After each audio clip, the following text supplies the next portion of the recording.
এত বড় ইবাদত কিন্তু আমাদের সমাজ থেকে হারায় গেছে। অবশ্য হারানোর আরেকটা কারণও আছে, যে লোন নেয়, হাওলাত নেয়, নেয়ার পরে সে আর চিনে না, এই ভয়েও মানুষ হাওলাত দিতে চাইলেও দেয় না। তো সেজন্য ইসলাম বন্ধকের সিস্টেম রেখেছে। কিসের সিস্টেম রেখেছে ভাই? বন্ধক।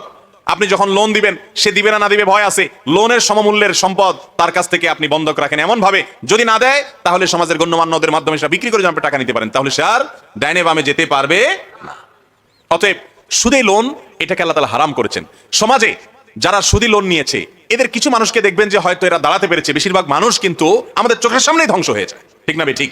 এনজিও গুলো লোন দেয়, সুদী লোন দেয় চড়া মূল্যে, এরপরে আস্তে আস্তে ঘরের টিন খোলা ধরে। ঠিক না বে ঠিক?